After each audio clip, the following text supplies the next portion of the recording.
Morning, everyone. It is Tuesday, June 18th, 2019. It is 9 a.m., and this is the regularly scheduled Board of Fire Commissioners. If you were hoping for something else, you are in the wrong room. Please call the roll. Let the record reflect Commissioners Glazier, Lindberg, Hada, Woods-Gray are present, and we have a quorum. Vice President Glazier. Thank you. We will now stand for flag salute and a moment of silence.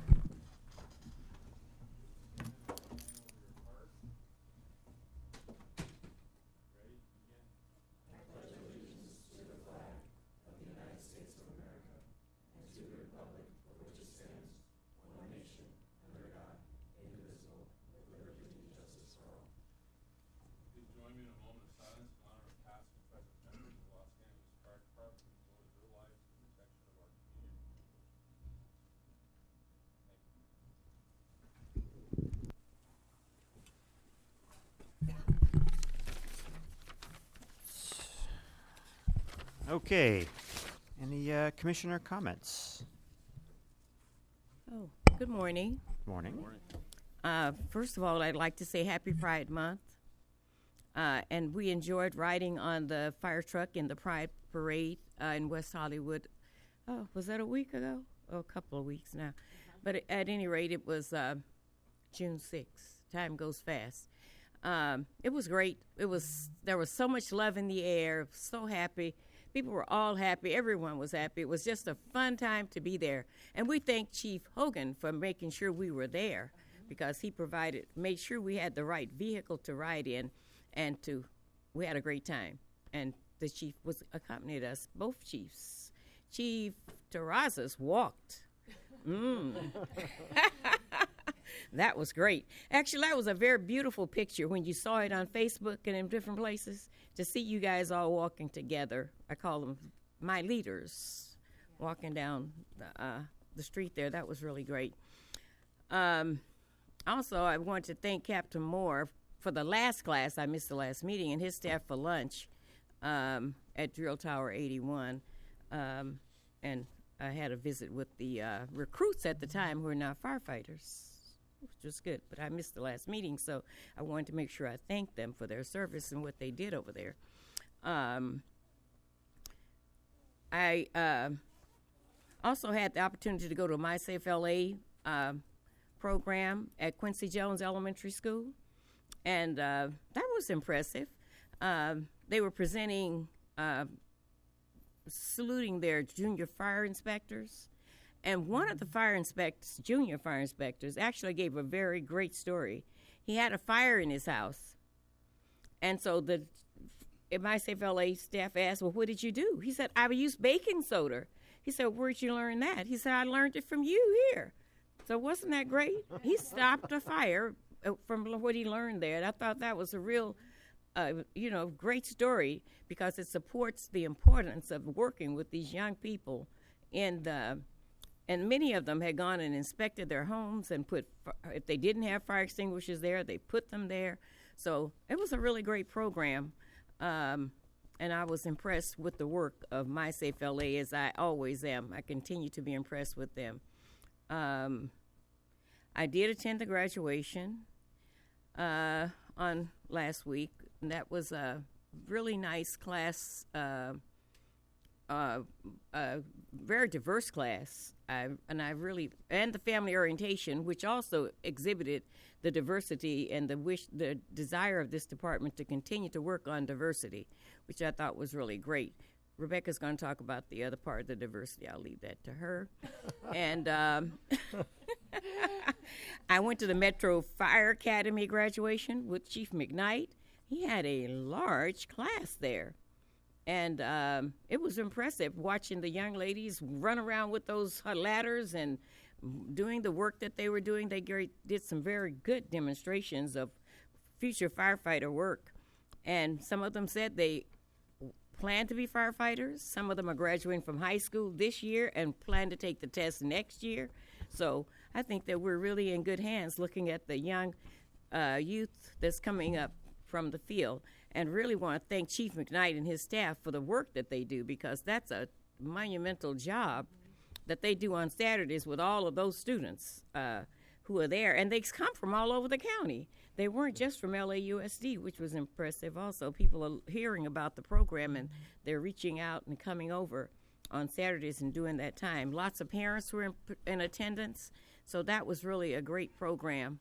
And there are probably some other things to talk about, but I'm stopping there. Well, to keep it short, I also participated in the Pride Parade, and I thought that was a great event, and then also in the family orientation.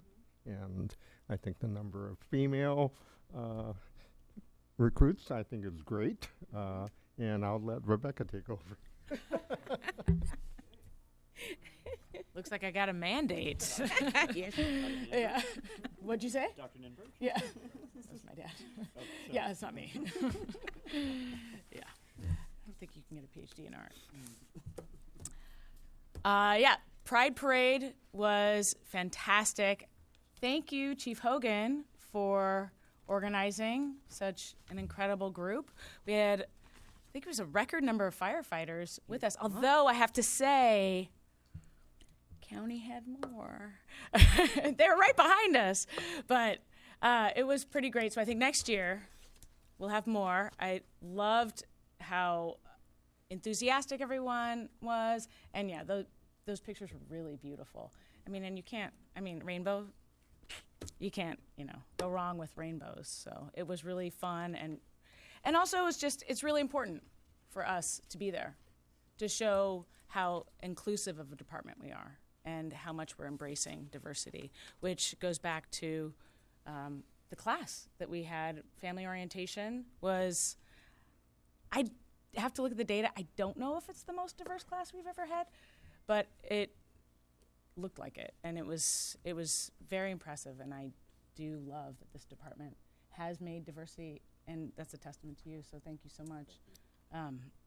Yeah, and graduation was great as well. Really also a diverse class. I think, there's things we can work on. But for the most part, I think we're getting there. Met with training. They're doing a good job looking at addressing some issues, so that's good. Thanks. All right. I too enjoyed graduation. Congratulations to our new recruits, our new probationary firefighters, and to the drill tower for another class through. All right. Report of the fire chief. Thank you, sir. Good morning, everybody.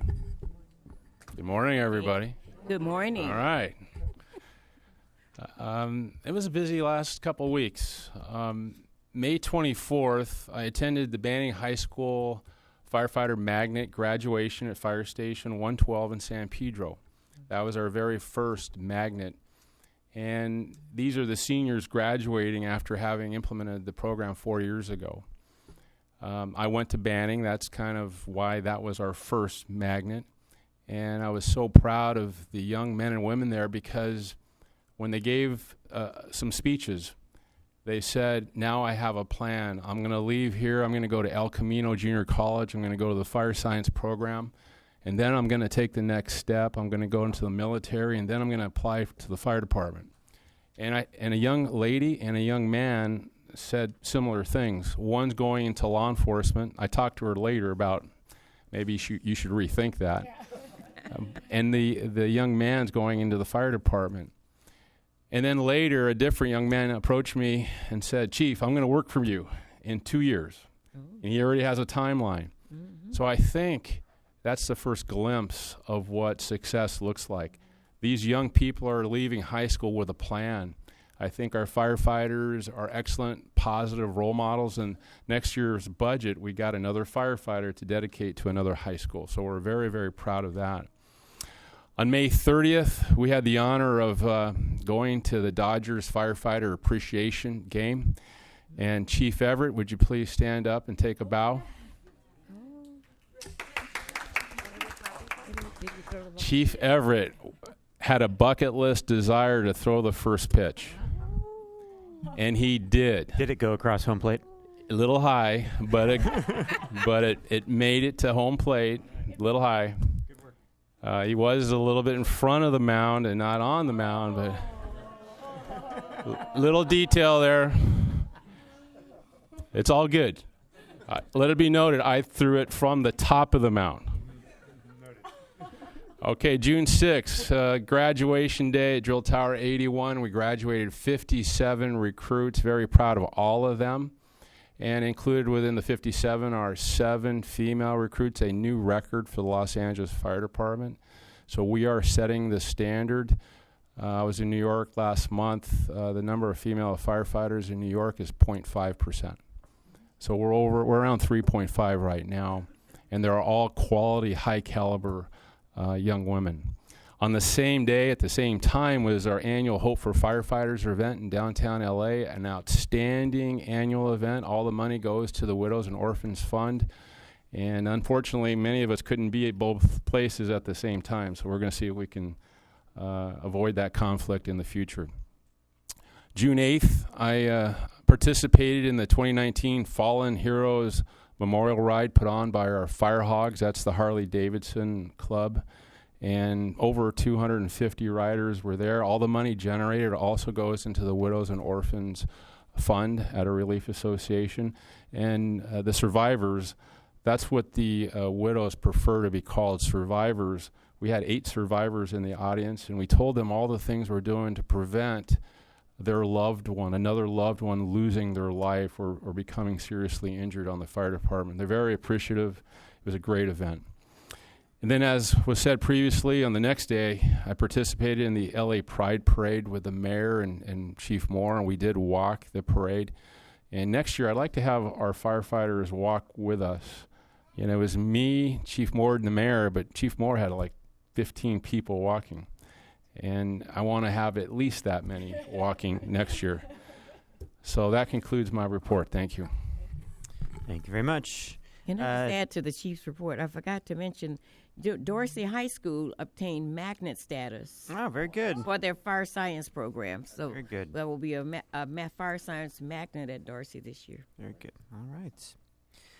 Next, we have verbal reports by the Department on significant incidents and activities for the period of May 21st through June 17th, 2019. Good morning, Commissioners, Chief Terrazas, Ms. Rafish. Alfred Poyer, Chief Deputy Emergency Operations, with verbal update for the period of May 21st through June 17th, 2019. During that period, we had 38,021 emergency dispatches, an average of 1,331 a day. We transported 16,352 patients to local hospitals for an average of 579 a day. And I'll keep my emergency operations report brief and allow Dr. Eckstein to cover some of our emergency medical services incidents. On Monday, June the 10th, 2019, Valley Bureau Resources responded to a structure fire at approximately 05:30 hours in the morning at a one-story commercial building built in the early 1930s, which houses 5 businesses in the 5200 block of Lankershim Boulevard in the NoHo section of Battalion 14. The main fire was inside a popular sushi restaurant that operated as Tokyo Delves. Firefighters were forced to take a more defensive position and use heavy streams of water to control the flames and bring the fire under control as the fire spread to an attic space shared by all the businesses.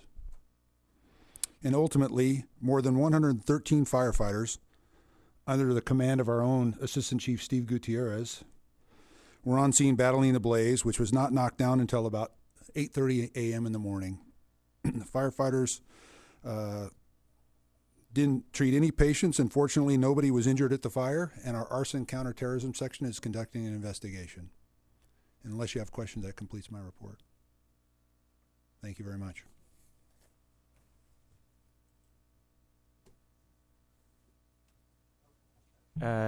Next, we'll have verbal report by the medical director.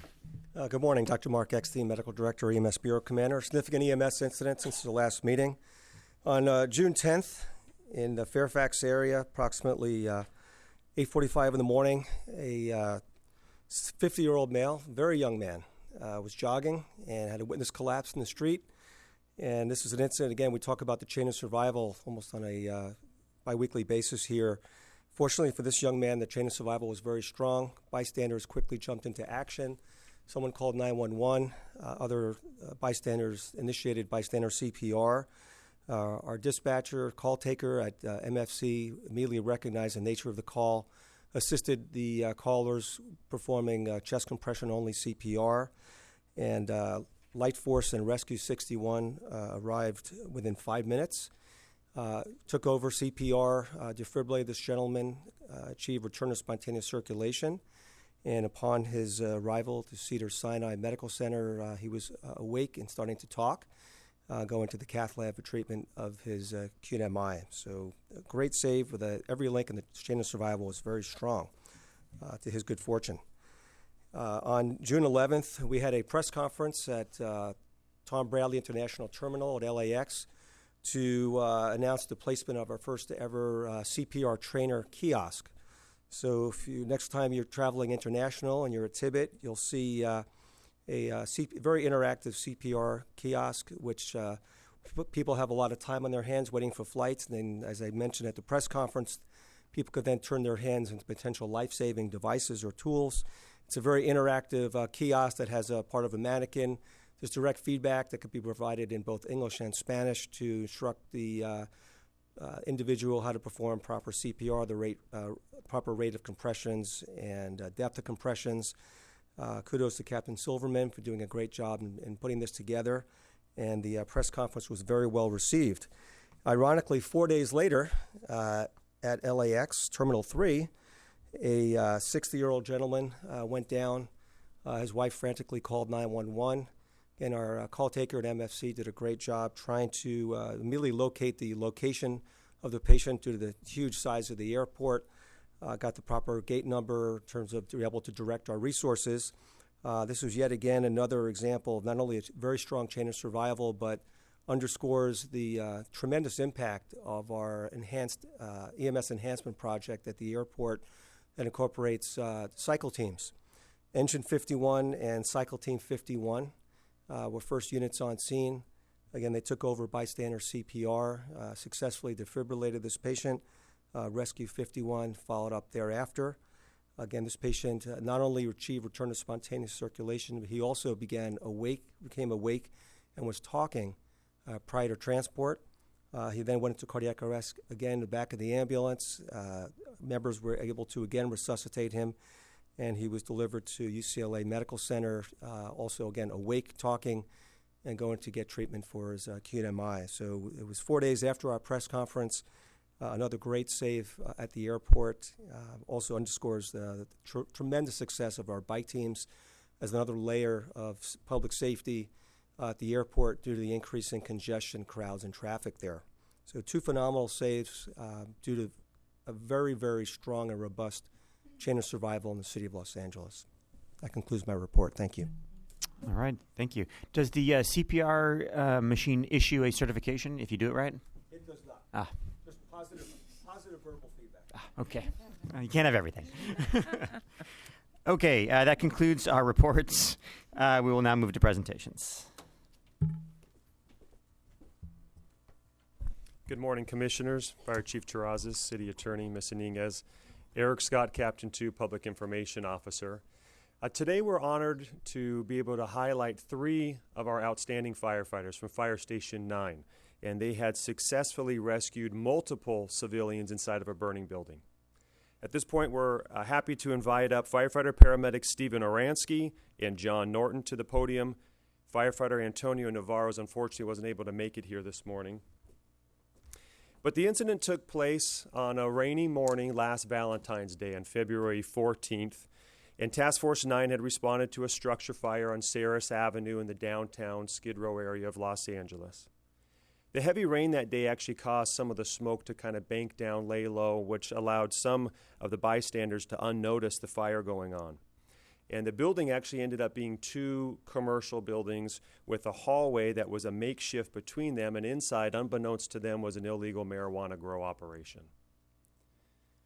Now, the fire at this point was on the 2nd floor. It was growing in size to the extent it actually cut off the main exit for the employees to be able to safely get out. So they ran downstairs. They went to a secondary exit. However, that had multiple doors with multiple locks, and they still couldn't get out. Fortunately, these firefighters behind me were there that day. They arrived at this frantic scene. LAPD was yelling that people were trapped inside. They, in fact, could hear shouts and screaming from people behind those locked doors. Firefighter Navarro was what we call the inside man, so he was on truck 9. He was tasked with forcible entry to get in. The two firefighters behind us, Horansky and Norton, were on Rescue Ambulance 9. They assist securing a water supply, and then they jumped in to also help with forcible entry. Now, because of the complexity of these multiple doors and the extensive locks, it really took all 3 members working together to force entry. Once they broke through, they quickly were able to assist those 3 civilians out. However, it didn't end there. At that point, they stated that there was more people that were inside that were close to them, but they got lost and they couldn't find them. Now, this is a decision point for your members. At this point, they realized that the conditions inside this burning building were rapidly deteriorating. And they know that there were some civilians that were close to the others that just had rushed out. So these 3 firefighters, without regards to their own safety, without having the time to don a face piece, going inside without a hose line, rushed in, performed a systematic search of the immediate area just inside the structure, and found those 3 missing firefighters, or those 3 civilians, rather. Now, as you can imagine, they were disoriented due to the amount of smoke. They were lost, but they were able to safely escort them, bring them outside this burning building, really unharmed. They didn't have to go to the hospital ultimately. But certainly, had it not been for the brave actions of these firefighters, this no doubt would have been a very grave outcome. And at this point, we'd like to read one of these certificates. In recognition and sincere gratitude for your heroic courage, diligent efforts, personal initiative, and expedient assistance, which directly resulted in saving multiple lives during a structure fire on February 14th, 2019, on Saris Avenue in Los Angeles, the Los Angeles Fire Department commends you for your extraordinary, life-saving efforts to a citizen of the city of Los Angeles, presented this 18th day of June 2019, Ralph M. Terrazas, Fire Chief.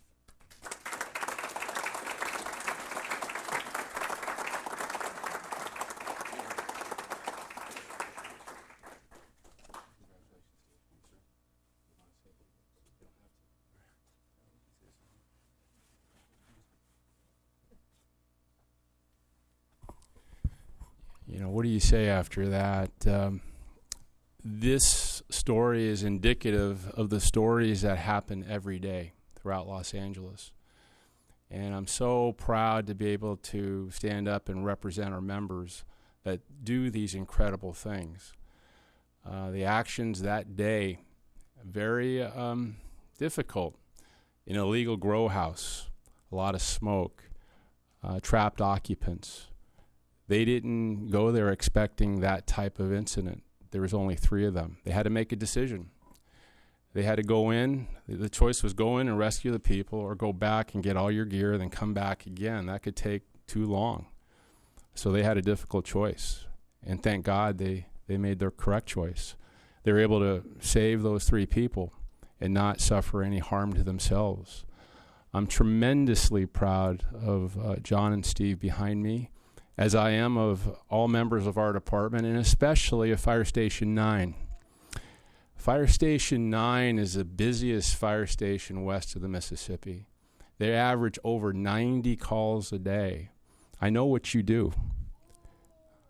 The stories I hear, the involvement with the community is amazing to me.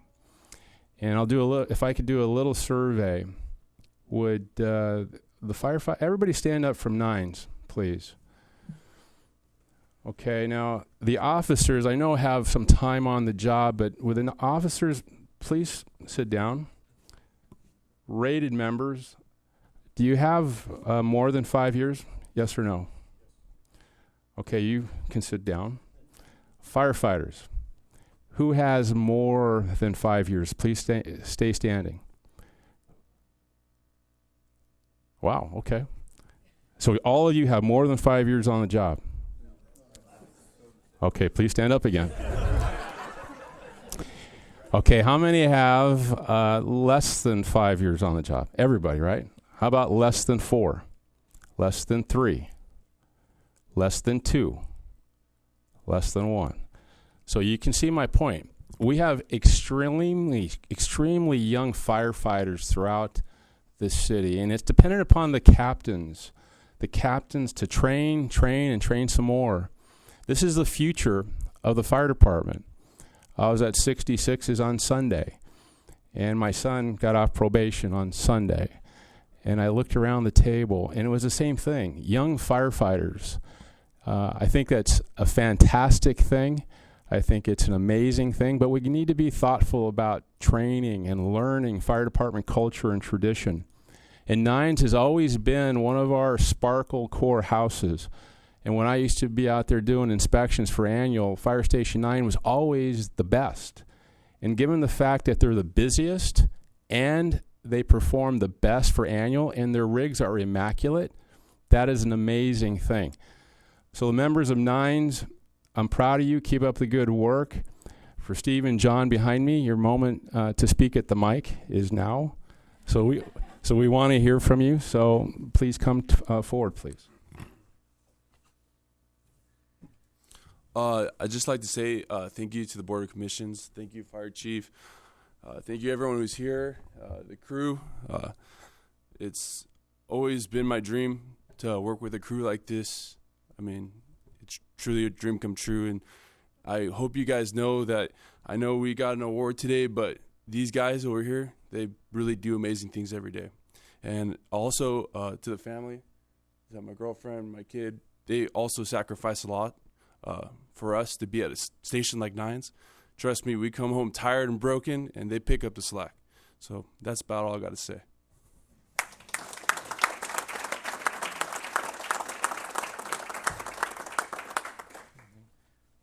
Thank you, Chief. Thank you, Board of Commissioners. Just to echo what Steve said, we were all there that day. Steve and I and Tony just happened to be the right place at the right time to help these people. But the truck was there on the roof. The engine was also there performing the fire attack. So this award goes out to all of us who were there that day. Like I said, we just happened to be right place at the right time. So. But it goes to show that our training together, our camaraderie, all performed well that day. So, thank you.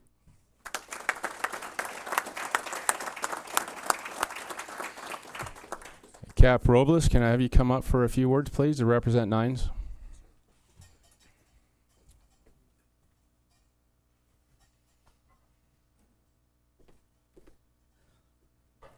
Thank you, Fire Commission, City Attorney, Chief. On behalf of all of us at Nines, we thank you for all your support. Thank you for administration for letting us run our command. We appreciate it. Besides the busiest station, a lot of behind the stuff that you don't see is our fire prevention that goes on, the countless hours of training that these men put in every day. And we're not Fire Station 9, A, B, or C platoon. We're Fire Station 9 all together. So we appreciate it. And to my crew, and Steven said it's a dream come true. Well, it's an officer's dream to have all of you guys, and we appreciate everything you guys do. So congratulations, and to all you guys, thank you guys. Thank you. Let's take pictures, guys. Take pictures. All you guys.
He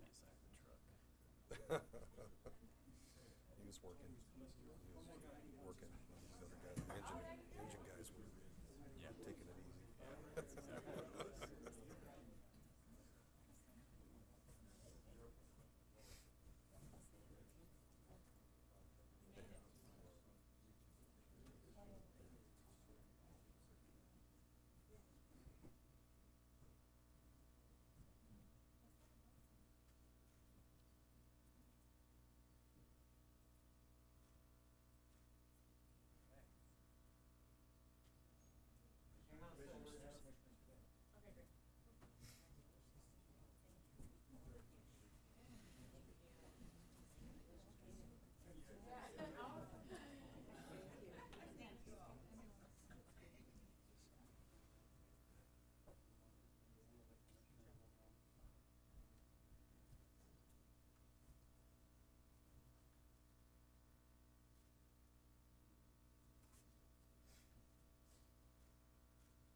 We had, we thought we had 2 out of 3, but we actually had 3 out of 3.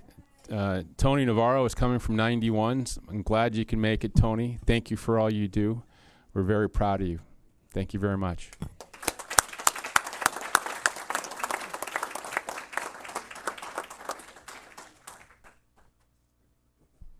And Chief, I think that one of the firefighters thanked his family.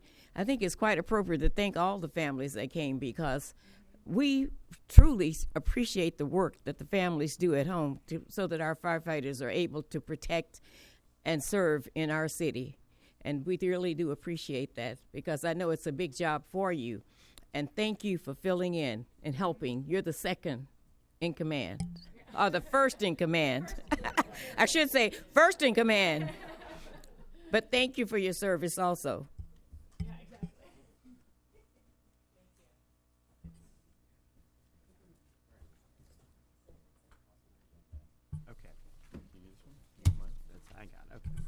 All right.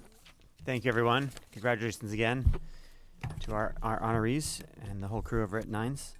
Okay, moving to the consent agenda. Oh, there it is. Mr. President, may I Yes. pull 19-0641 for comment? 19-0641. 641.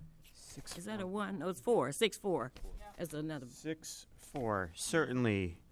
On the brush clearance. Yes. Yes, absolutely. And I'm going to hold item 4A, 19-052. So we will, I'll entertain a motion to adopt the recommendations for items 4B, C, D, F, and G. Can I get a second? Or a motion, actually. So moved. And a second? Second. All in favor? Aye. Very good. All right, moving on to item 4A. This is the contract with Saman Kashani. Is there somebody can just answer a quick question on it? Dr. Eckstein, I think, would be the most appropriate. Hey. Yes, sir. Oh, sorry. So just a quick question. I know we've been talking about the telemedicine for a little while. I was just curious what the hours were going to be for this person that's been set, and looks like it's a full year contract. So did you have just curious, like when it's going to start and how often it'll be there and all that stuff? Yes, so we are actively recruiting 2 full-time EMS advanced providers, and Dr. Kashani will provide invaluable support. His contract calls for 0.5 FTE. The hours of operation have yet to be determined. We're moving along in parallel tracks, hiring staff, medical oversight, and we actually have a follow-up meeting today with a potential provider for the telemedicine platform. So we're covering the IT, the medical aspects. And our goal is to try to beta test this by the end of the calendar year.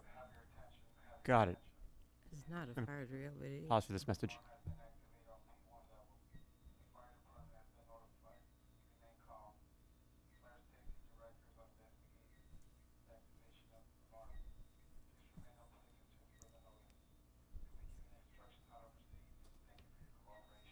Yes. Chief, please remain calm. Okay. Thank you. Okay, great. So just to be clear, this individual is not going to be the one actually doing the telemedicine. Is that right? He'll be overseeing the group that's doing it. Is that correct? He actually will have a hybrid role. Okay. So he will be one of the providers fielding calls from our members in the field. He'll also be assisting with medical oversight and QA and QI activities. Got it. Okay, so sorry, you were saying we expect to hope to begin the pilot by the end of. I'm sorry, I was distracted. End of next month. The goal is to beta test by the end of the calendar year. Okay. We're hoping for sometime this fall. Okay. But again, we're working on both the personnel, medical oversight, and tech portions of this all simultaneously. Okay, great. I look forward to hearing more about it. I'm sure the rest of the commission is excited about this as well. So as this comes together, I look forward to getting a full report on this, like Q3, I think probably makes sense in the fall. Yeah, this is a huge step forward. I really appreciate Chief Terrazas' leadership on this. Yeah. We'll be one of the very few EMS agencies in the country that will be embarking on a telemedicine platform, which will support our advanced provider response units and other alternative destination resources in the field. As we expand into the mobile integrated health arena, we're trying to afford relief of stations like Fire Station 9 and others so that our firefighters and paramedics are able to respond to the time-critical emergencies and not be tied up on the very low acuity calls, which right now is really hampering our overall response system. Okay. Great. Looking forward to hearing more about it as the things come together. Thank you. Thank you. So I'll entertain a motion to adopt the recommendation for this item. Oh, unless there's any other comments. So moved. All right. Second. Second. All in favor? Aye. Okay. Very good. Item 4A is adopted as recommended. All right. We have item 4E now. Report by the department on 2018 brush clearance appeals process. Appointment of the hearing officer. I just wanted to make a comment, and it seems just the appropriate place to make it at that because you're talking about brush. Brush is a big concern for many of our citizens at this moment. And I wanted to thank Chief Hayton and his team for helping to implement the strategic plan by providing exceptional customer service. Many of the senior citizens are very concerned over the process, and he has really helped out with some of them. and his team is working with that. They're frustrated because they can't get voices and they don't like computers. But Chief Hayden is filling in there and helping and doing a great job, he and his team. And I wanted to commend him and his department. Thank you very much. Very good. Thank you. With that, I'll entertain a motion to adopt the recommendation for item 4E. I so move. Second. All in favor? Aye. Very good. Thank you. All right, just to be sure, we did get A through G, right? Correct? Okay, very good. All right, we now move to our regular agenda items, starting with the verbal report by Operations Valley Bureau.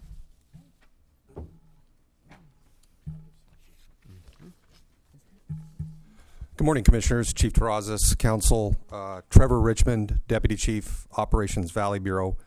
The verbal report today is going to look at the effectiveness of Operations Valley Bureau for the year 2018. So as we start to pull up our presentation, let me first state that everything that we've accomplished over the past year in Operations Valley Bureau really isn't the result of one person, it's the result of a team effort.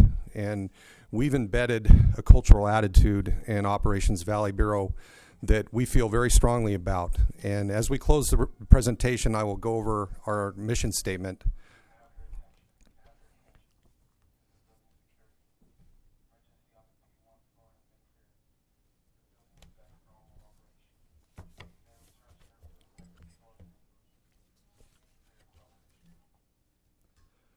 So as we move through the slides, I just want to reiterate the point that everything that we've accomplished is really a team effort from the Operations Valley Bureau team. They are not here today because they are busy working on other projects. They did want to come, but I said, no, we've got other important things that we're working on. So they're working on those things for me and for the effort in Operations Valley Bureau. So I recall a conversation I had with Chief Terrazas when I took over command in Valley Bureau, and Chief Terrazas asked me, he said, how am I going to measure whether or not you're being successful? And the answer was how well I adhered to the department's strategic plan.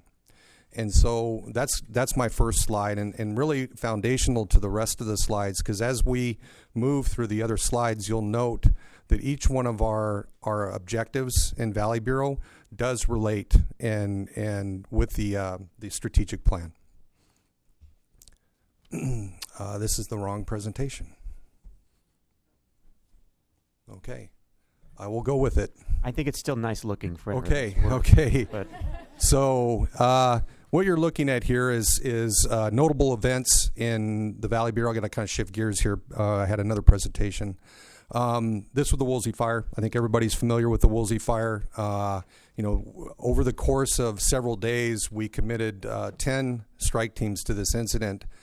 Significant impact on city resources, and it took an all-hands approach to really manage this incident. The city, throughout the duration, primarily on the eastern flank of this fire, was threatened. We do have jurisdictional responsibility for the unincorporated area of Bell Canyon through a contract with Ventura County. And we did work in those areas, but we were able to concentrate our resources primarily on the eastern flank, and I'm happy to say that we didn't lose any homes in the city of Los Angeles. And the eastern flank was a very aggressive flank of this fire.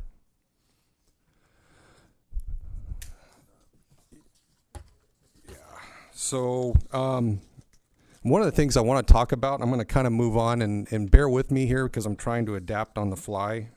To my presentation. if you want, we can come back to you and do the other two. Do you want to do that? Let's do that. Very good. I didn't. This is an old Let's give you a chance to regroup, and we'll go ahead and table this item for a little later in the meeting. Why don't we move ahead to the report by Department on Professional Standards Division?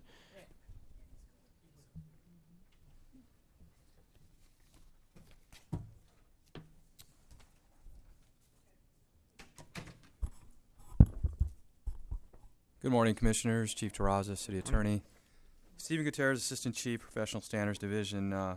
We're here today actually excited to seek approval for a one-year pilot for what we're naming the Community Mediation Partnership Pilot Program. So first off, I'd like to thank a few people. There's a lot of work and a lot of effort that went along to get us where we're at today to be able to present this program. First goes to Battalion Chief Amir Caspian, who unfortunately can't be here today. Secondly, to United Firefighters of Los Angeles that we worked in collaboration with to get to this point. Secondly, and they're here today, is Cheryl Fox and Shafan Roberts from the City Attorney's Dispute Resolution Program. And finally, Sue Stengel from the Office of Independent Assessor, who at the very beginning when I first arrived started talking about this program and how beneficial, what LAPD was doing and how she thought the fire department can benefit from it. One of the reasons, and I'm going to keep my comments very brief and then turn it over to my partner, Chief Special Investigator Cynthia Hernandez, to get into details of what we're seeking. But one of the reasons we felt this was very important was, number one, was to, once again, provide continuous improvement and diversify our disciplinary programs within Professional Standards Division. And secondly, as mentioned earlier, was to align with the Fire Chief's strategic plan and provide exceptional public service. So with that, I'll let Cynthia Hernandez take over and talk a little bit about the program, along with both city attorney representatives are here who can talk and ask or answer questions that might be what we're attempting to do and modeled after LAPD's program they've been doing for about 36 months or so, correct? Yeah, a little bit longer than that. Along that. With that, I'll give you Cynthia Hernandez. Goodness. All right, thank you. Good morning. I just want to very briefly give you a big picture about the department in the hope that you would understand why the department is interested in this program. So big picture is that the department receives approximately 400 complaints a year. I understand that we actually had a spike last year, but I think it's safe to say approximately 400 or north of that we've been getting for the past couple of years. So taking that number, 400, the largest category of cases that we receive, we call them the lost ID cases. And as you can probably guess from the name, they refer to the cases where people actually lose their IDs. We don't typically engage in full-blown investigations for those types of cases, but we do a preliminary assessment. The second largest category of cases is what we call the discourtesy cases. Of the 400 that we get a year, of the total number of cases, there's about a quarter of those cases. Probably just shy of a quarter, approximately 80 cases a year in the last couple of years. And I have to tell you, in the year that I've been here, so there's been about 80 cases in 2018. Very few cases result in sustained findings. The reason why is some of them are just very difficult to prove, just at the onset. But I would have to say in our assessment, the core reason is because it appears there's the involved parties, there's just a misunderstanding of the encounter. Now, I want to break it down a little bit further. Of the 80 cases that I just talked about, there's two lanes of cases. In one side, we have member versus member. Discourtesy, and that obviously is when a member is alleging another member was discourteous.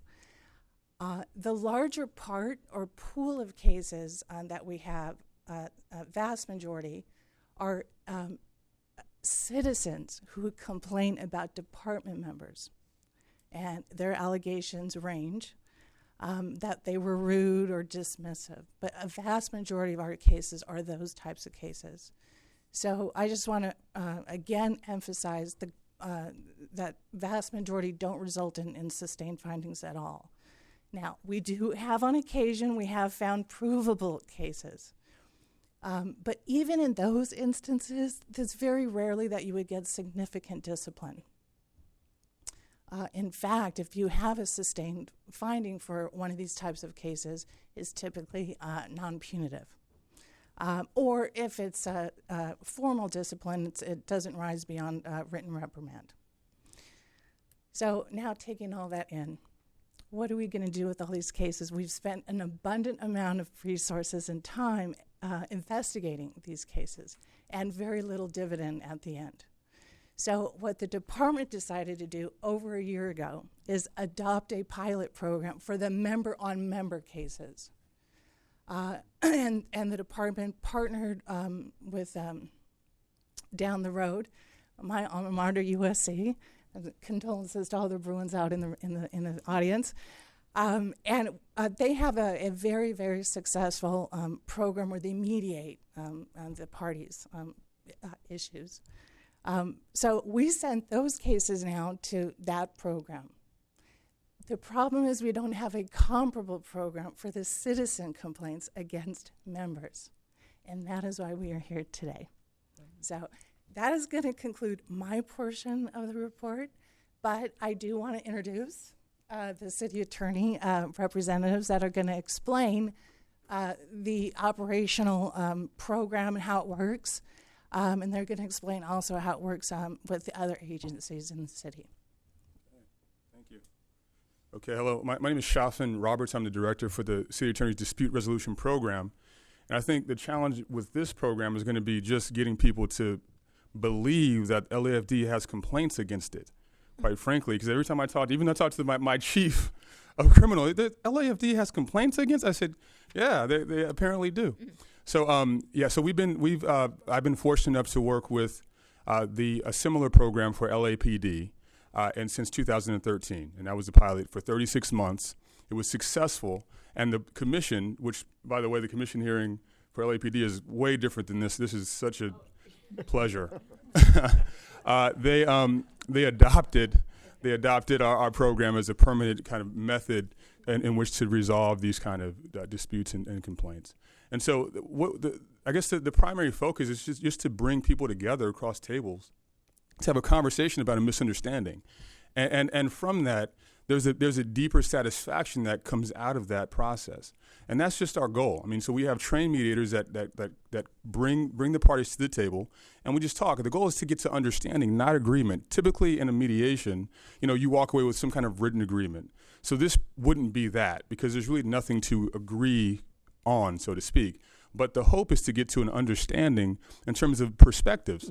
So let's just switch the lenses from the community to the public safety officer and say, hey, look, see it through my perspective. I was racing, I was busy, I was this, I was that. The community member may say, look, I was sensitive. I was in crisis at that moment, and you were insensitive to me. And so just that opportunity to have that conversation creates a strengthened partnership and relationship. And that's essentially what this program has been doing for LAPD. We hope to do it for LAFD as well. So if there's any questions specifically, I can speak to them.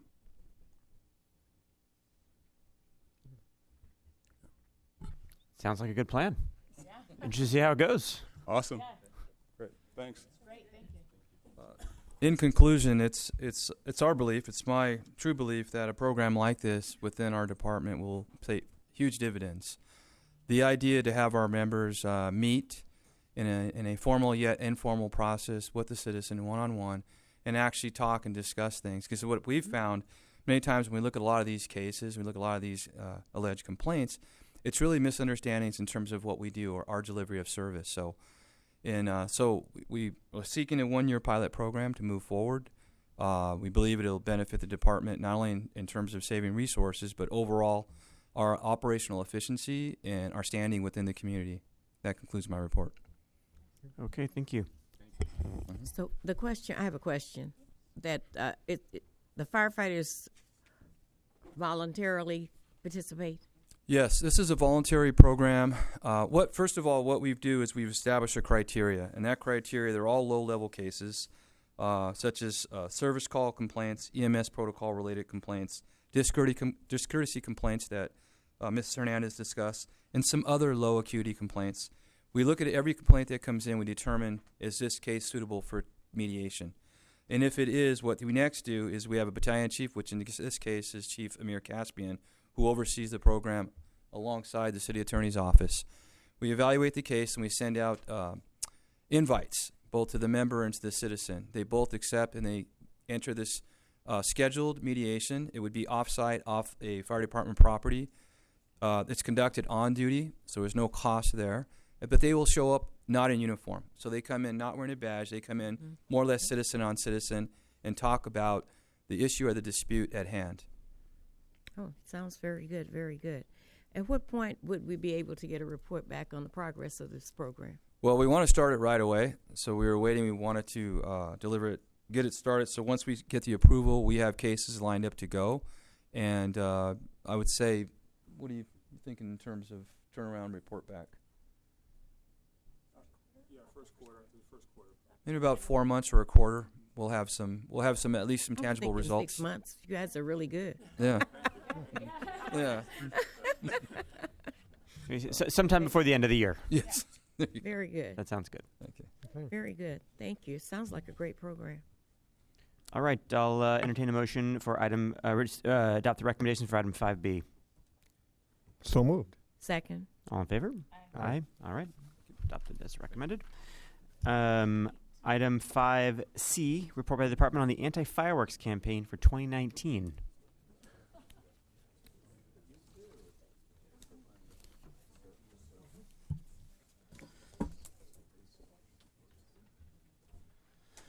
Good morning, Commissioners. Good morning, Fire Steve. Chief Terrazas, and City Attorney. My name is Robert Nelson. I'm the Assistant Chief assigned to the Homeland Security Division. Several years ago, we noticed a huge increase in fireworks activity in the city, so I met with Chief Poyer, Emergency Operations, and we decided that we needed to take a little bit more robust stance in the anti-fireworks campaign. So we started a work group. That work group includes the LAFD. Fireworks actually touches a lot of the city agencies, but also a lot of internal sections within the fire department. So we addressed our arson folks, the PIO, the Metro Fire Dispatch, and the Fire Prevention Bureau. And we started the internal group first, and we expanded that to include LAPD, My Safe LA, LA County Fire, the county sheriffs, Parks and Recs, the city attorney's office, specifically the prosecutor's section, and the LA Unified School Police. We meet about every other month following July, and then starting in January, we meet every single month. And we talk about what the activities we're doing. We're having a common messaging. We want to make sure that all of the agencies have the same message on all their and the same information on all of their websites, that we attack social media from a coordinated standpoint. We also, for the first time last year, every fire and police station had anti-fireworks banners displayed for approximately 30 days. It goes about 2 to 3 weeks before the July 4th holiday, and it extends to about a week after the holiday itself. We also made flyers through the assistance of My Safe LA, and we produced tens of thousands of flyers that were distributed to all fire stations, all police stations, and some park and rec locations. Unfortunately, the schools are out of service around July 4th, so although they're involved in our process and they do have some interaction leading up to July 4th, My Safe LA is largely a part of the outreach program.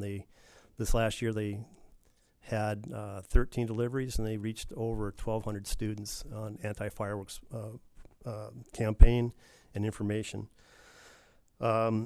We also, for the first time, we met with LAPD, and we trained all their senior lead officers on June 6th up at the LAPD Academy, and all their police officers were given anti-fireworks information and flyers so they could distribute through their specific locations and their jurisdictions. We work closely with our PIOs, but also the PIOs of all our major agencies out there. We largely, Eric Scott kind of manages that, but we want to make sure that all the PASOs and PIOs have the same information that we're targeting on our websites and that we're hitting the social media aspect. My Safe LA is also involved in that. They've created various vignettes and videos and stuff that they can put out there for the public. We've created on the LAFD website, there will be specific information to all the locations where all the public events are at, and we get that through our fire permits, and we've also coordinated with LA County Fire, and everyone's going to have the same locations, irrespective of what site you go to. They will all reflect the same information. Our CERT personnel, we work with Captain Diagnostics, and we get our CERT volunteers out there, and they'll patrol our high-value districts and brush areas so that we can have folks target those areas where we think that are going to be a problem for us. And Cabinet Agnostic works with the CERT members, and we try to get them out there, and we work with our bureau commanders for appropriate vehicles so they can be show high visibility. We also have targeted locations through LAPD. They will go and door knock every location that has received multiple calls last year, and they will hand them some flyers and some stuff from the city attorney's office to say, if you are caught with fireworks, I'm not sure what the numbers, the fines are, but it's somewhere around $1,000 fine and so many days in jail. And they're trying to be proactive from that perspective. There's also, LAP's created an online complaint tracking system. So now if you call 911 on July 4th, you're probably going to have a long wait time. So they've come up with an online process where you can go online, submit your information. And last year it was very successful. I think it reduced or lowered the number of calls they had in the field, but it may have been offset with the online stuff. And they're still doing that analytical process, and we'll have more information. We just started collecting large amounts of data on fireworks, both the LAPD and the fire department, and we still haven't got our hands wrapped around all the criteria that's available to us. We'll be working with our ITA people and Scott Porter here at our department to try to come up with a more robust system in tracking fireworks related calls and injuries. We have in the 3 or 4 EPCR related, historically last 5-6 years of EPCR related data with respect to fireworks, so very low numbers as far as injuries go, and also very low numbers as far as fires that go, they're still in the single digits. But we do realize that there's probably an anomaly there with respect to just the way we track it, and we're working with technology to kind of make sure we have a more accurate accounting. Either way, though, the numbers are still fairly low. LAPD they have a big spike. There's a joint Prince conference that we do every year. We alternate between LA County and LA City Fire. Last year we hosted, and Chief Terrazas was primary to do that. This year it'll be at June 26th. It'll be at LA County headquarters at 10:30, and we look forward to that. And then we'll still meet again on June 27th at our next meeting right before the July 4th holiday for any last minute details. And then we meet immediately after, somewhere around July 5th or 6th, whatever it falls, to discuss if we've seen a reduction in fireworks activity. We believe that our campaign is working. My CFLA does a lot of our outreach, and I think that they have a very robust system in meeting the community needs with neighborhood councils and the schools. We cannot operate effectively without their support because they do a lot of that outreach that our fire folks are just too busy running calls for. But nonetheless, we try to coordinate with them and provide them the support that they need, and likewise, they give us the support that we need. That ends my report, unless you have any questions. Oh, I can hear that you're doing a lot of work. An education program seems to be excellent. There's a lot of outreach. My concern is that there are a lot of people not getting information, or they're ignoring it. There's no season in my neighborhood for fireworks. I heard them last night. I hear them every night. The flyer, I'm glad to hear about the flyer, and I actually like the new hotline number, because when you do call 911, it ties up the line for people who have real emergencies, and you can't get through anyway. Even if you think firework is an emergency, a real emergency. Is the flyer that you have, how do we access it? Well, so we can share it with, I hear that you're working with neighborhood councils. We make them, yes, Commissioner, we make them readily available. All the fire stations have a certain number. I couldn't tell you the number, but in the hundreds, and they make them available. They're supposed to make them readily available to folks that they go out on runs. If they go to meetings or public events, we encourage them to hand them out. The law enforcement does a large percentage of that. Actually, I believe they have the majority of them because their senior lead officers are out there and interacting with the community a lot more readily than I would say the fire department.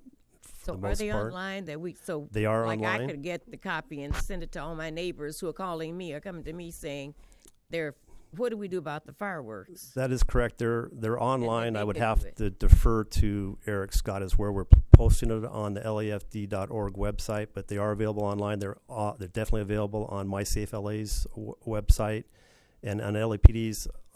I don't track all the locations that they're at, but I do know that's available online. They're available in Spanish and English, and we've just had a request to make sure that they were in Korean. So I think MyCFLA is working on a process to get them in Korean. I can ask Bill in the back there, but I know that request came in about 2 weeks ago, and I think they're in the process of doing that. Oh, okay. So I go to the MySafeLA, and then I could get the flyer to distribute. Yeah, I will get you a link. Does make it sure the have link is, have all those phone numbers on it, the hotline? Yes, it does. Oh, and good. one of them, I have one sample here, but this is one of the flyers. But there's 3 or 4 different versions that are out there that are made available to the public, and all of our fire and police stations have them. Parks and Recs has these, the hard copies of them, and they're right now just English and Spanish, but we're looking at all their language capabilities. Okay. That's very good. I just want to assist also in helping to distribute the flyers because, as I said, the neighbors in my neighborhood, the neighbors don't know where to call, and the people who are shooting off the fireworks don't know the rules or they don't care. But we like to try to help them. And so I'm trying to tell the neighbors to get the address of the house so we can report it because they're really firing off. There's no season. I don't know. I'm trying to figure out why are you shooting off fireworks last night? What were they celebrating? It's the 4th of July somewhere. At any rate, I appreciate the work that you're doing, and I can hear that there's a lot of work being done. I just want to find a way to get it out to more people. I don't know. Do you do radio?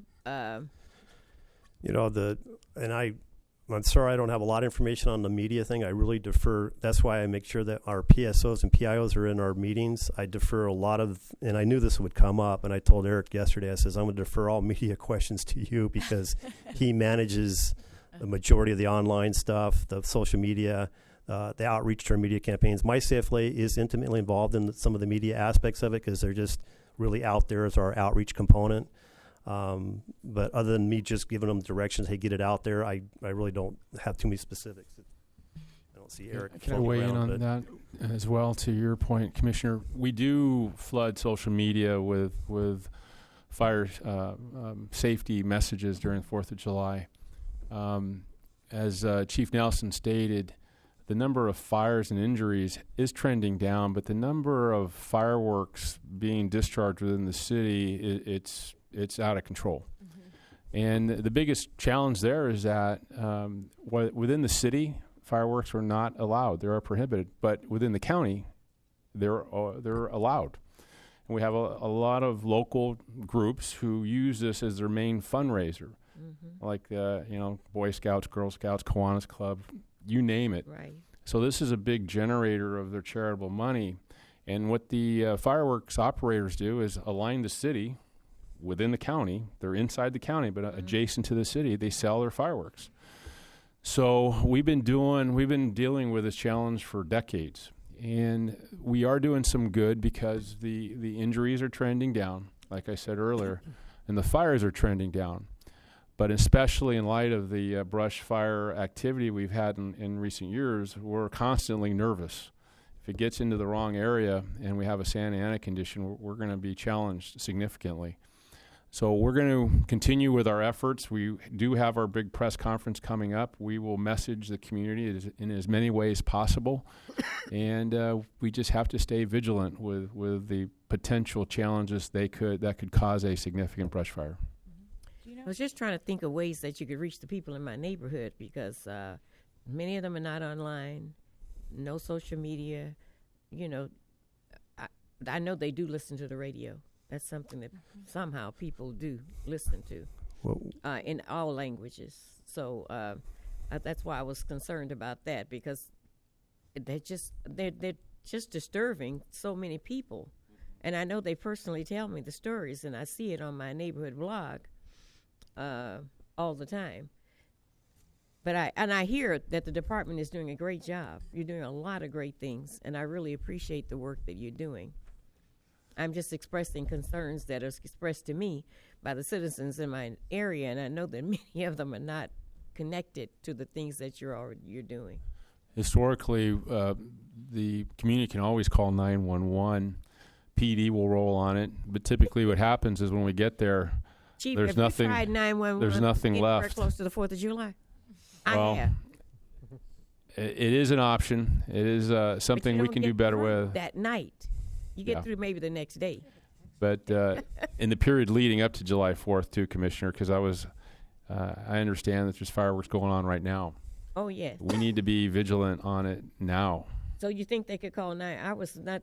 I didn't tell anybody to call 911. Now We're gonna work through that process and communicate with PD just to see what their process is, and we'll inform you what we find out. Yeah, because the people are wanting to, know what to do because they're very concerned already Mhm. that it's not a holiday and that the fireworks are going off every night.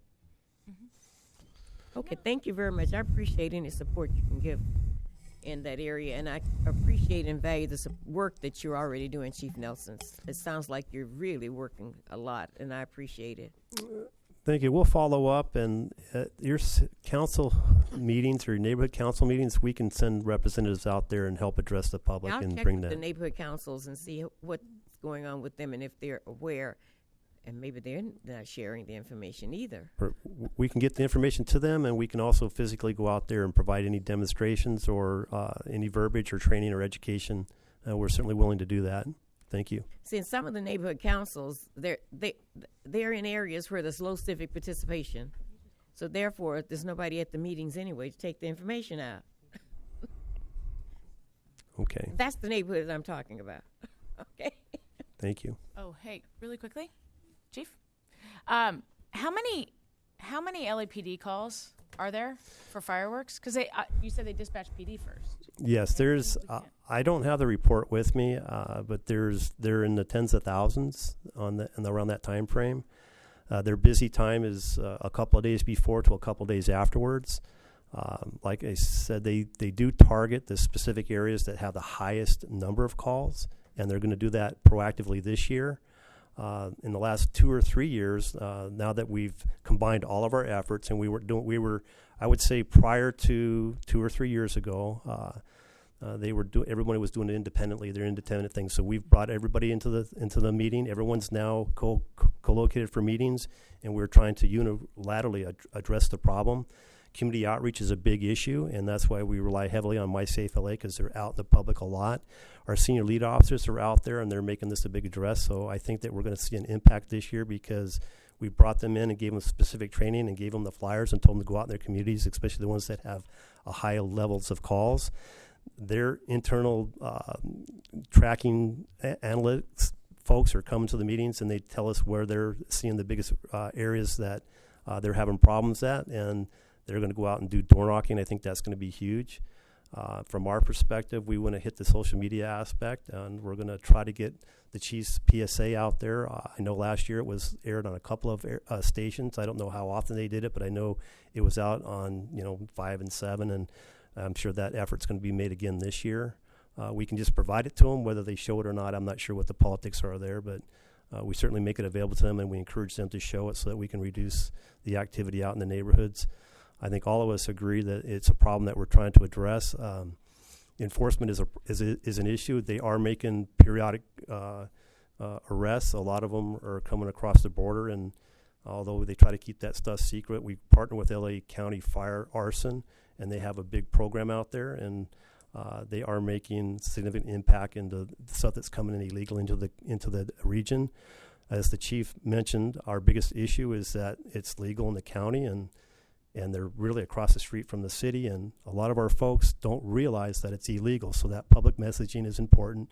Reaching our students in the schools is huge because they're going and they're taking that message home to their parents. And in some cases, they said, "Well, my parents have already purchased all this stuff, and what do we do with it?" And there's another issue aside from that. But I think in time, if we keep this program going, I think that when the sheriffs, the PD, and county fire, the big agencies in the region realize that this is not going to go away. It's only going to get worse until we start to be proactively educating folks. We're going to start tracking the data, and I think we'll see the trend down. I think, like we said, we see the injuries and the fires are going down. I think the activity is still pretty robust out there. But me personally, and it may be a day of the week issue, we're looking at that too. We're looking at the analytics. Is a day of week a factor here? We believe that it is. We don't have enough data to really to quantify that just yet. But I personally recognized and seen through the data and also just visually that last year was less than the year before. hopefully we can have some way to quantify that better. So we meet in this meeting again, we can give you some better data that show that our efforts are being effective. Just one final suggestion: if you are to coordinate with the in the city family with the Department of Neighborhood Empowerment, because they can. It won't help with the people who don't have email, but for those who do, they could email all their neighborhood council leadership and suggest that they email that flyer out to all their members. I get regular emails from my local neighborhood council. It would be great to have one of those emails be the fireworks flyer. Perfect. So I would just suggest you reach out to them to push it out. Outstanding. Great Okay. idea. Thank you. One of the things that the banners were nice at the fire stations, but one of the things that Inglewood did last year was to strategically place large posters throughout the community. You know, there are a lot people at homes were, I guess, the volunteered to let them do it, so they placed them on blocks, whereas you could actually see them as you drove around the neighborhood. And it had a phone number on there and everything for them to call. I think actually the councilman put a phone number on his signs, which was interesting. But that seemed to be very visible. I'm not sure that everyone sees the nice banners. What we're doing, and this is an effort that MySafe LA came up with, is they made yard signs that you can download the actual specific dimensions and have them printed up. They've got their software or whatever allows them to do that, and they encourage people to make their own large signs and put them up. I'm not sure how effective that was, but I know that they've made that available to them. It's on their website. Hey, if you want to print out your own sign and put it in your front yard, here's how you do it, and here's the information. And I know they provide that availability, so that's just another avenue that we're trying to address that one specific issue. Oh, that's great. That's good to know. Okay, really quickly too. Sorry. Oh, I know. It's 10:15. I get it. Have you worked with Metro or have you worked with transportation to get videos on the buses? I mean, I'm just wondering, like, bring what? Well, as a suggestion. Yes, we're. Captain Scott. We were looking at doing road signs, doing the highway signs, doing bus locations, bus stuff. All that's it's political. There's an adjustment there. There's a financial cost that everyone wants to have it paid for. We typically don't have a quote fireworks budget, so to speak, so we rely on other avenues to make things happen. We may be looking at that as we move forward. So thank you for that idea. Sure. Thank you. All right, very good. I will entertain a motion to adopt the recommendation for item 5C. So moved. Second? Second. All in favor? Aye. Aye. Thank you. Motion passes as recommended. We are now back to item 5A, the verbal report by Operations Valley Bureau. Looks like we've got a new and improved presentation this time. Good morning again, Commissioners. Trevor Richmond, Deputy Chief, Operations Valley Bureau. I apologize. I should have verified that the correct one was in the queue. No problem. So we'll move forward.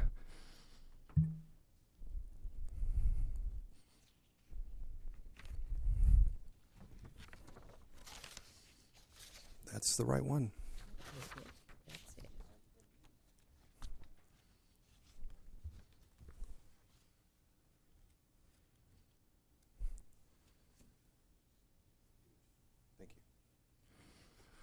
Okay, so let's start out real broad-based. When we look at EMS call loads for Operations Valley Bureau in 2017 compared to 2018, you can see roughly the same, surprisingly so. Kind of interesting how close they are.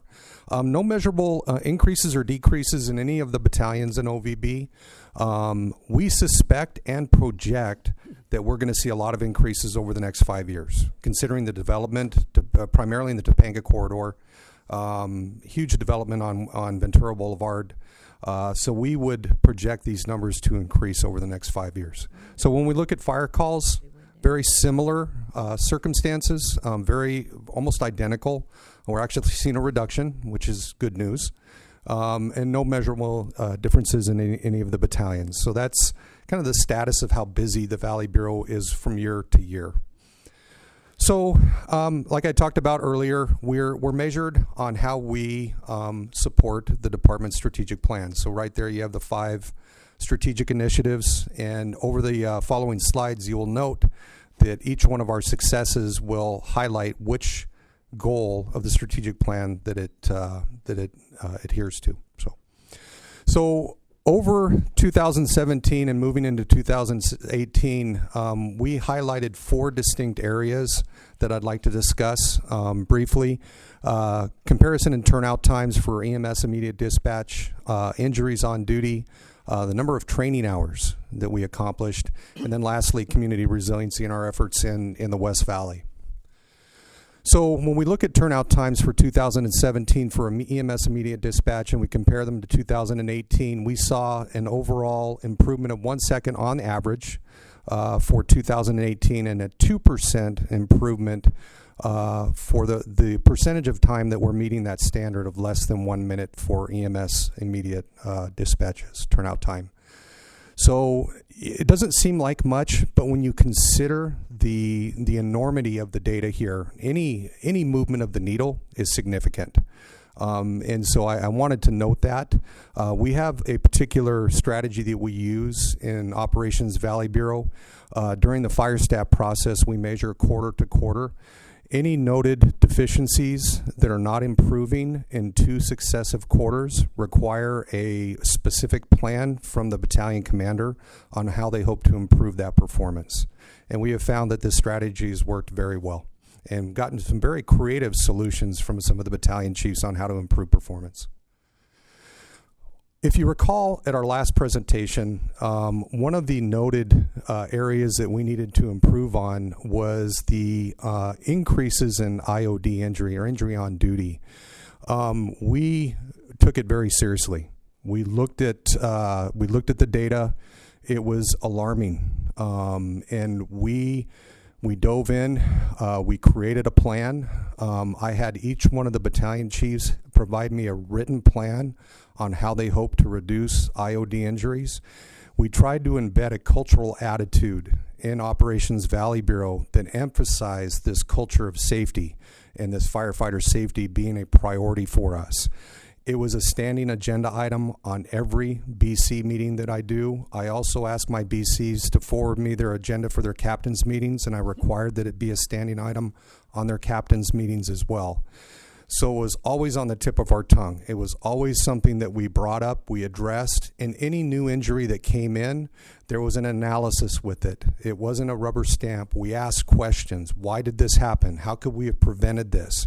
And what you're looking at is the results of that interaction. Pretty shocking. Actually exceeded my expectations. We had a number of battalions that saw 100% improvement. So what you're looking at in each of the battalions, 7 or 8 stations averaged out. But look at Battalion 12. Battalion 12 was my worst performer in 2017. Look what they were able to accomplish in 2018. Almost a 50% decrease in the number of IOD injuries.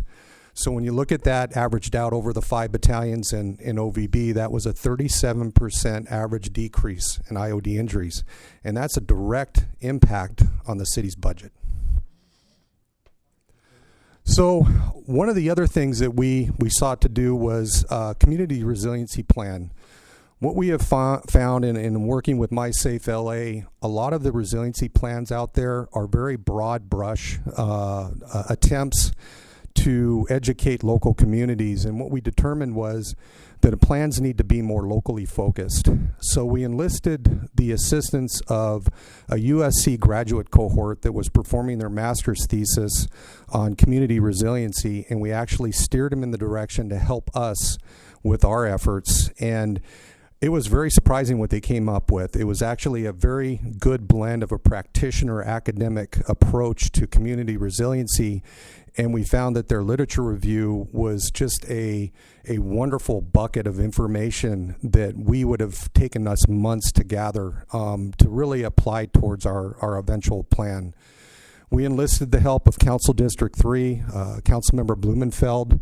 We brought in MySafe LA, we brought in Cal State University Northridge, and we put together a meaningful plan that factored in all the stakeholders and what community resiliency meant to them. And I think that's where a lot of the broad-based plans miss, is they assume that they know what community resiliency is, but it's locally dependent. In the West Valley, I have a number of challenges that I don't have anywhere else in the valley that need to be addressed if we were to evacuate or look for community resiliency. So we're about 75% complete on this plan right now. I'm really eager to bring it out, and hopefully it could act as a framework for future plans in other parts of the city. But really proud of the effort and the collaboration with MySafe LA, Cal State Northridge, USC, LAPD, and all the variety of stakeholders that we have included in this effort. Okay, so here's a third, yes. Here's a third issue. Thank you, Chief Poyer. I'm just excited about our improvement, okay. So here's our third initiative that we feel very good about. When I first got to Operations Valley Bureau, one of the deficiencies that I noted, and it was staggering, was the number of incomplete training assignments, or what we refer to as target solutions. We're all assigned mandated training as well as just normal training that we're required to accomplish within a certain time frame. And for a variety of reasons, we get busy. Members, for a number of reasons, don't complete those. But this is actual money back to the department. So we sunk our teeth into this one, and we used the similar methodology that we had used with the IOD injuries. I required each BC to provide me a written plan on how they hope to improve their training hours in their battalion. We worked with them on those plans, because often what we'd see very vague plans that didn't have a lot of specificity, so we used the SMART objective goal of trying to really distill those objectives down to something meaningful and actionable. And so we got those, and then we included it as a standing agenda item on each of our meetings. Every BC meeting that I had, I print up a list of overdue target solutions, and I ask the BC directly, what's your plan? What's your plan to fix these? How long is it going to take you? And then you hold them accountable to it. And so what you're seeing here is an incredible improvement, 27% improvement. I actually have battalions in my bureau that have 0 overdue target solutions. 0, which is pretty staggering if you think about it. We improved our in-seat hours from 134.7 to 176.9. That's training per individual.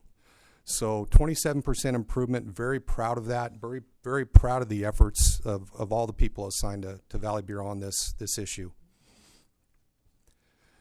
Okay, so we got some problems that we got to tackle this year. One of the ones that's jumping out to us right away, and I don't think this program's isolated to just Operations Valley Bureau, is the traffic accidents. I had my staff pull the data from 2018 relative to 2017, and we had a 66% increase in the number of department-related or department-involved accidents. Now, we can argue a lot of these are not our fault. We're traveling in emergency, we're following department policy. But my challenge to the battalion commanders and OVB is we put ourselves in a position where we were vulnerable, where someone didn't hear us, where someone didn't see us. And even though we may have followed department policy, we can do better. And so this is my challenge. I'm going to use the same, I am using the same methodology.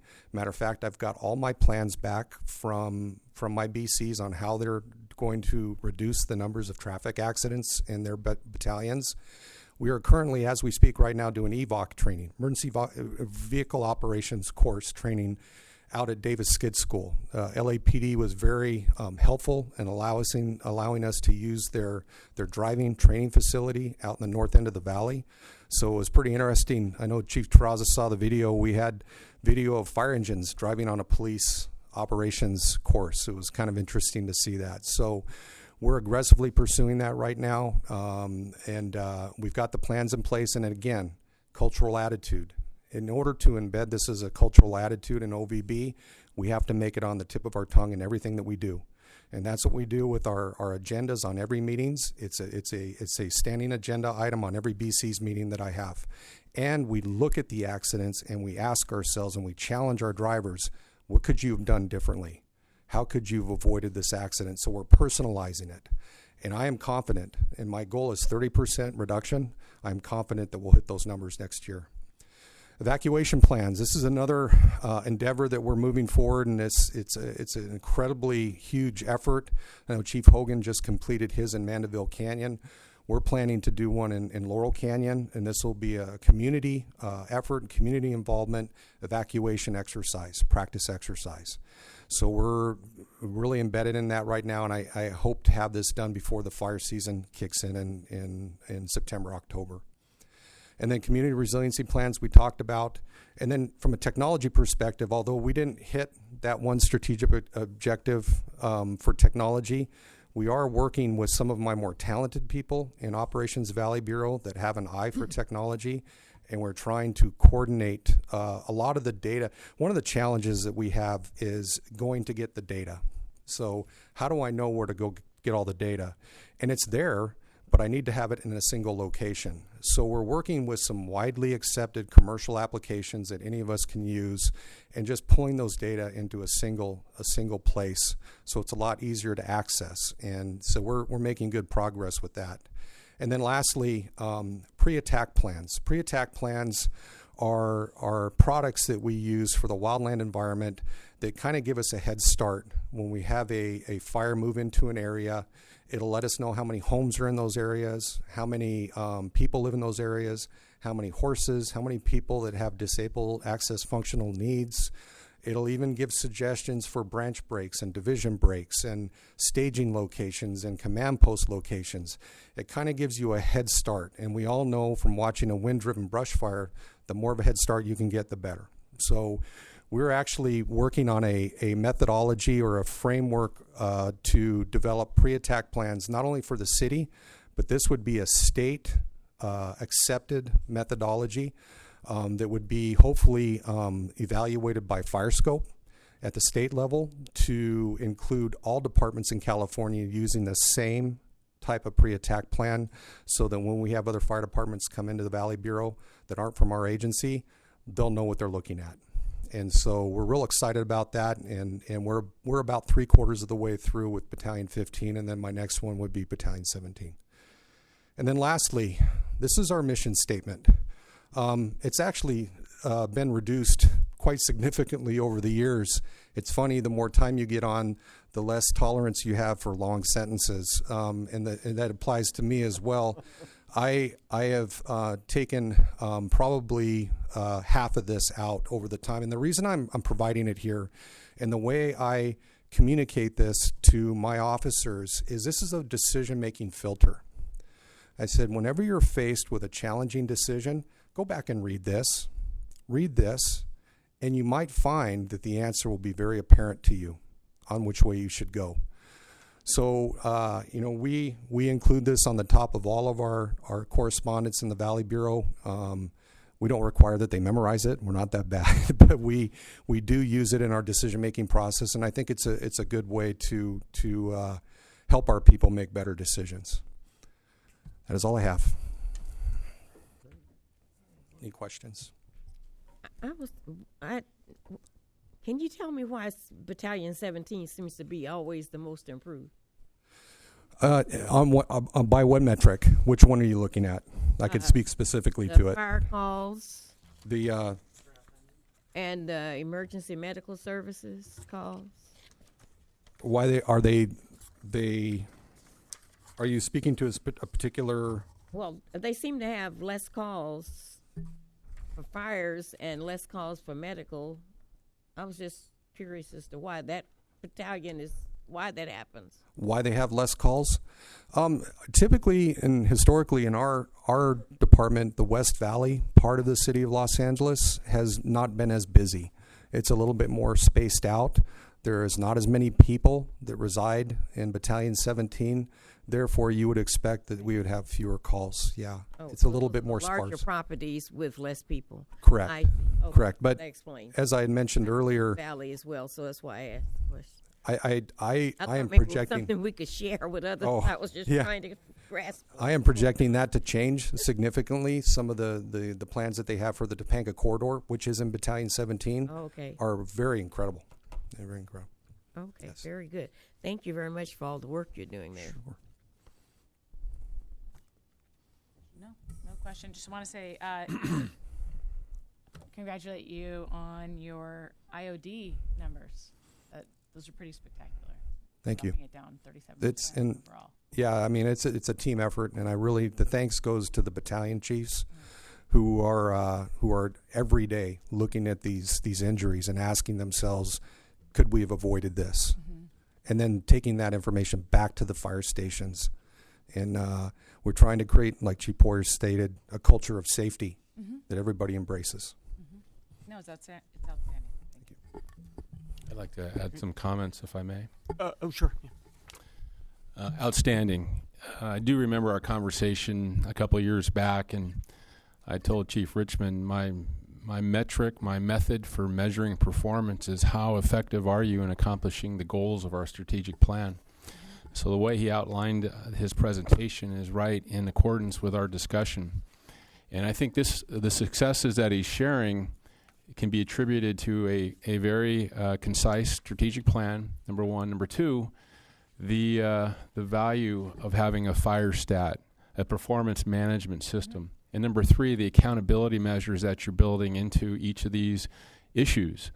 The beauty of the 4-bureau concept is every Monday we have meetings, and when we have successes, our bureau commanders share what's working in their bureau, and we say, okay, why can't we expand that? Is it unique to your bureau?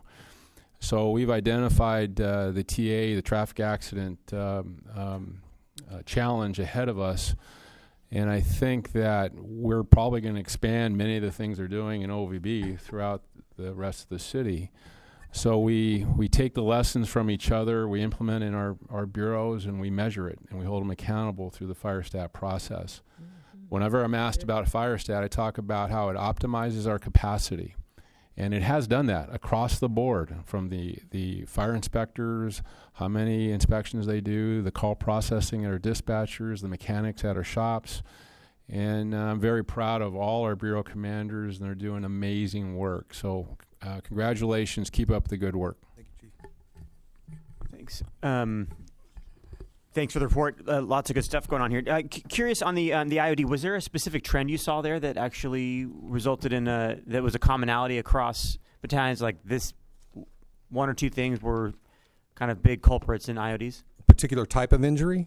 Yeah. Okay, so yes, there were, and it varied by battalion. Interestingly, I wouldn't have suspected that.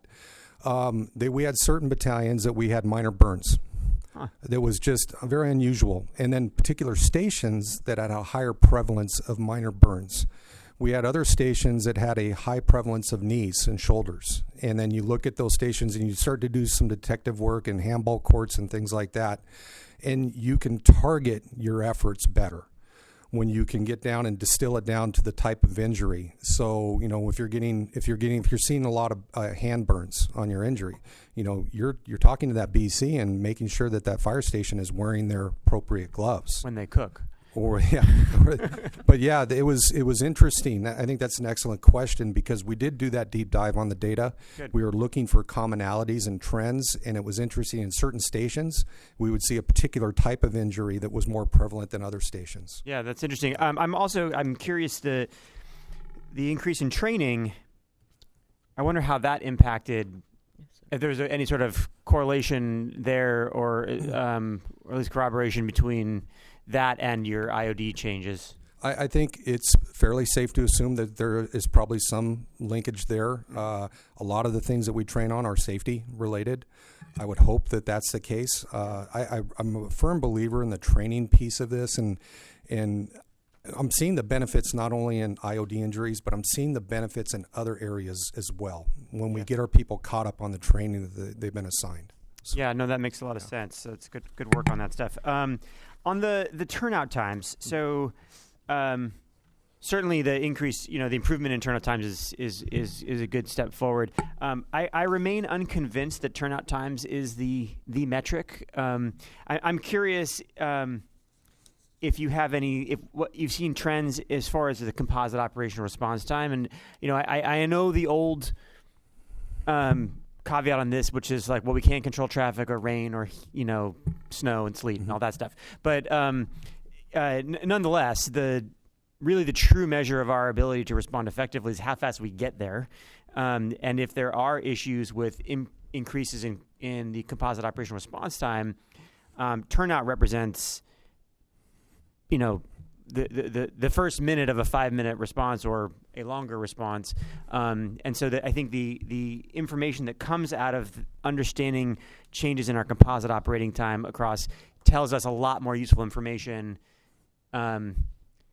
harder to solve perhaps, but useful and worth the exercise. So I'm curious if you've seen anything in that composite time. So for the reasons, Commissioner, you just stated, a very hard problem to solve on how long it takes someone, we call travel time, right? From the time that you hit en route to the time you're on scene. I was taught very long time ago, you can never tell someone to drive faster. Sure. You just can't do that. Yeah. However, there are things we can do with traffic, and that's a transient problem. It's not a stationary problem. It moves throughout the valley, and on any given day, you could have traffic issues that slow your travel times down. So it's like a moving target, and it's very difficult to nail down, but turnout times isn't. Turnout times, I agree with your assessment that it's a small piece of the court times, but we can make impacts there, and we have proven that through the battalion chief is engaging at the fire stations. I can give you examples of the battalion chief standing near the beds with a stopwatch. And ready, go. I don't want to do that. I know. I mean, for me personally, Yeah. I applaud them for doing it. Yeah. So the thing on the turnout time, the question is, are we using AVL yet to go wheels over the apron, or is it still they push the button? No, my understanding is they pilot tested Battalion 1. It has not moved out to the valley. I understand that they can see the apparatus on the computer, but they're not dispatching them yet via AVL. Okay. I am curious to see how the data changes, if it changes when we start to see AVL with the wheels over the apron. But that being said, I'm just going to push back a little bit more on this court thing, which is travel time is only one aspect of what drives the composite operational response time. It's also driven by coverage. And so if we have a lack of coverage or a change in coverage, that would drive composite operational response time too. So I know that that's not a subject of your presentation, right? But again, every time I hear turnout time, just for everybody's notice, I'm always going to bring this up because court time tells us more than just traffic patterns. It tells us, do we have the coverage in the places we need the coverage? If we are, and the thing is, if we have a 10-minute response time consistently because of traffic between the hours of 4 and 7, right? The general public doesn't really care why. All they know is that we're not getting there quickly. And I'm not saying that's what's happening, right? Because I'm just pulling that number for demonstrative purposes, right? But in that case, right, we have a few questions to ask ourselves, which is, well, are we staffing our units in the right places? Should we be thinking of different ways to adjust for traffic? Because while traffic can be unpredictable, it can also be very predictable. I really want to continue to encourage this department to not give up on court by throwing our hands in the air and saying, well, it's traffic, there's nothing we can do about it, because that's not really true. That is just one piece of it. And please don't take this to mean like you're not trying hard, you're not doing a good job, right? I get all that, right? I think you've shown some really good improvements here. But again, I really do believe that until we start to take court time seriously and say, what is it telling us and what can we do about it, right? We're leaving a bunch of better service on the table. So I'll leave it there to say, look, I encourage you to go back and look at that data and say, what does it tell me? Because it could tell you a bunch of different things, ranging from, well, if we had this 800 on a 24 rather than the 12, we could reduce our time. Or if we were able to flex staff, and I understand this stuff is not easy, right? It's complicated. But those are the conversations that I'm really interested in having, to say, well, our court time tells us this. What does it mean beyond just sometimes it rains? So anyway, I'll leave that there. But No, I appreciate the insights, and you're exactly right. And it's actually compounded in the valley slightly because we're such further spread apart with the cross-in calls. We do get that data, and we do note when there's been incredible distinctions in that data in the travel times, and then we'll do a deep dive and find out why. Sometimes it's the cross-in percentages. Sometimes it's traffic conditions. I mean, they're preparing to do a big transportation project in the valley. I know it's going to impact travel times. Yeah. So we're working with MTA to try to mitigate some of those. So, yeah. Look, I mean, whether it's like, well, we've seen an improvement in the composite times, or it remains a challenge. I'm just interested to know what your thinking on that is. You're doing great stuff with data out there, clearly. And, this is just a frontier that I think my sense is people are really hesitant to touch. But I think it's really it's worth talking about more as we think about it. One last question is: I know that the convalescent homes have been challenging in the valley. Have you seen any improvements on those, or any changes there that you feel like, or does that remain still kind of a thorn in the side? As far as the use of the 911 system, exactly. Okay, yeah. Yes and no. Our number one EMS super user in the valley is Village at Northridge, 9222 Corbin Boulevard. They've always been. I've been to talk to the administrator there.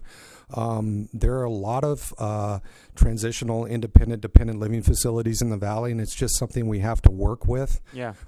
We have educated them better. It's just one of those things where, we're going to get calls to these places, and more often than not, they're very legitimate calls. Okay. So we're working we have the EMS captains out there working with the facility administrators, but we've seen them come down a little bit, and then they'll go back up. But we're working with it. We're paying attention to it. Okay. Sure. Can I suggest that we make a presentation at a later meeting that we can share with you all the various things that we're doing to focus on response time reduction? It is in our strategic plan. It's goal 1 to always continue to strive to reduce response times. And we do have tiered dispatching, AVL, bike medics, community paramedicine, telemedicine, FRVs, and on and on and on. And the whole intent, the guiding principle is this going to help us get there faster? So I think, why don't we put together a presentation? We can just hit on all these elements and answer any questions you may have. Sure, that sounds great. Great. Okay. I know. I know you guys aren't asleep at the wheel here on this stuff. Like, there's no suggestion of that. I think I think it's an interesting conversation worth having. So I appreciate you thinking about it, and I am interested in that context of how the various new things like the FRV, APRUs, all that stuff, how that stuff does start to impact some of those things. Because the thesis is that it does, right? And I'm fully bought in on that thesis. So I'm interested in seeing where that works out. Thank you for your comprehensive report. Thank you. Appreciate it. Also, I'd like to thank them for the newsletter we get online. I think many of the bureaus are sending out newsletters now, but since you're presenting today, I thank you for yours. All right, that was a verbal report, so no action is necessary. We have no public comment that I am aware of, so at this point I will entertain a motion to adjourn. So moved. A second? All in favor? Aye. Aye, we are adjourned. Thank you.